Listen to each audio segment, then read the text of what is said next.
Mes chers compatriotes, au moment où je m'exprime, des attaques terroristes d'une ampleur sans précédent sont en cours dans l'agglomération parisienne. Il y a plusieurs dizaines de tués.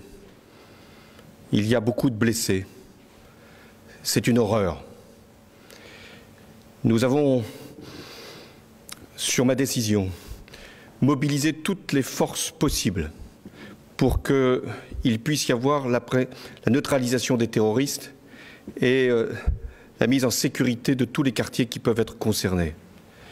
J'ai également demandé qu'il y ait des renforts militaires. Ils sont en ce moment sur l'agglomération parisienne pour être sûr qu'aucune attaque ne puisse de nouveau avoir lieu. J'ai également convoqué le Conseil des ministres. Il va se tenir dans quelques minutes. 2 décisions seront prises. L'état d'urgence sera décrété, ce qui veut dire que certains lieux seront fermés, la circulation pourra être interdite et il y aura également des perquisitions qui pourront être décidées dans toute l'Île-de-France. L'état d'urgence, lui, sera proclamé sur l'ensemble du territoire. La seconde décision que j'ai prise, c'est la fermeture des frontières.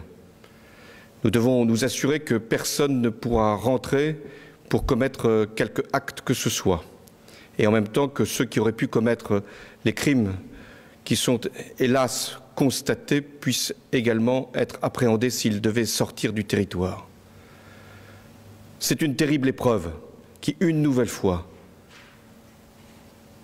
nous assaille.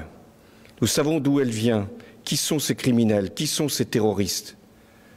Nous devons, dans ces moments si difficiles, et j'ai une pensée pour les victimes, très nombreuses, pour leurs familles, pour les blessés, nous devons faire preuve de compassion et de solidarité.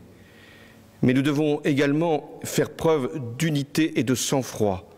Face à la terreur, la France doit être forte, elle doit être grande, et les autorités de l'État fermes, nous le serons. Nous devons aussi appeler chacun à la responsabilité.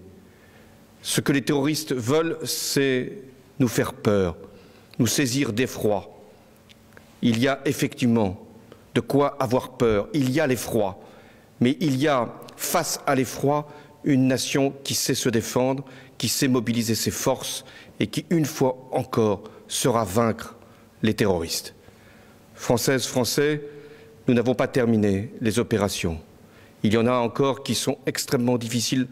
C'est en ce moment même que les forces de sécurité font assaut, notamment dans un lieu à Paris. Je vous demande de garder ici toute votre confiance dans ce que nous pouvons faire avec les forces de sécurité pour préserver notre nation des actes terroristes. Vive la République et vive la France.